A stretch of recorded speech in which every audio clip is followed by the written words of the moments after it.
And joining us now to discuss this further, Mychael Schnell. Thank you for hanging with us. We really appreciate it, Michael. So you know this. In order to win the nomination, Kennedy has to do something no primary challenger has done in modern U.S. history: unseat an incumbent president for their party's nomination. So during last night's town hall, Kennedy laid out how he would tackle fentanyl addiction and the opioid epidemic here in the U.S. We have the clip. Oh, we'll have to go back to that clip. I apologize. What do you believe his chances are right now, Michael, considering those odds? No one in modern U.S. history has done this.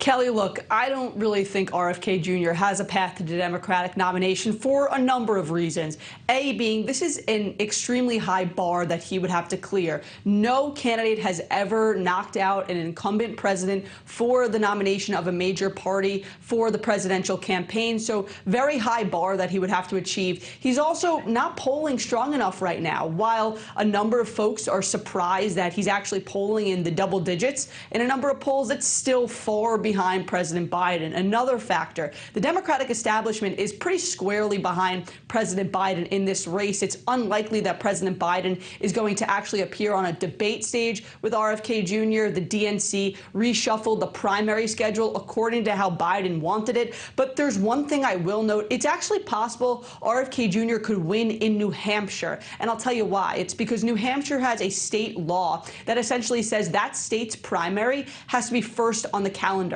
Now, the DNC has proposed having South Carolina first. That was something that President Biden wanted, pointing to the need for diversity in the schedule. So it's possible that if New Hampshire bucks the DNC's recommendation and actually holds its primary first, it's possible President Biden doesn't appear on that ballot. RFK could clinch a win, but I don't think it would really shake up the race too much. It would just be a bit of an embarrassment for President Biden. All right, Michael. So polling shows that a majority of voters don't want to see Trump or Biden as their party's nominee.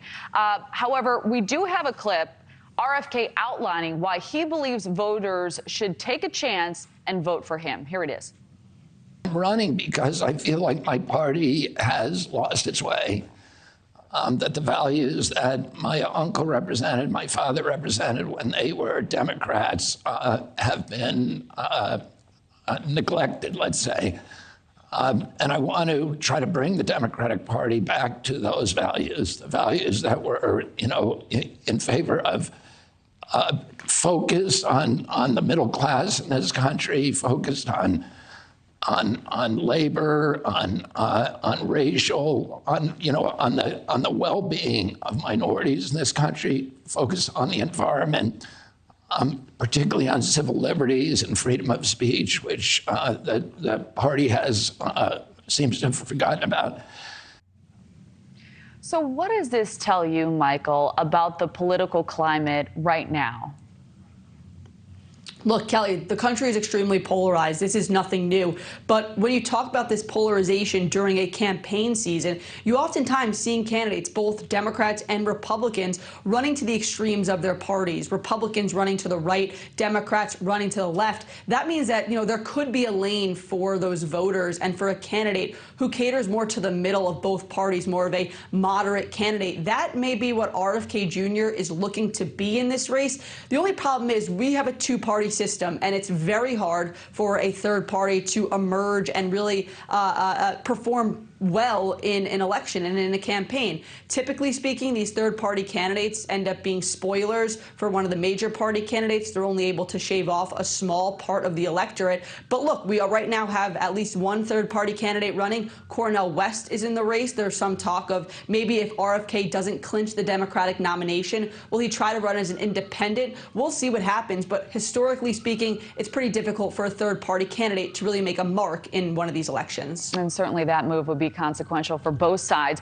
Mychael Schnell, thank you so much for your time and that analysis. Thank you for watching. Go to newsnationnow.com to find News Nation on your television provider. And don't forget to click the red subscribe button below to get more of News Nation's fact-driven, unbiased coverage.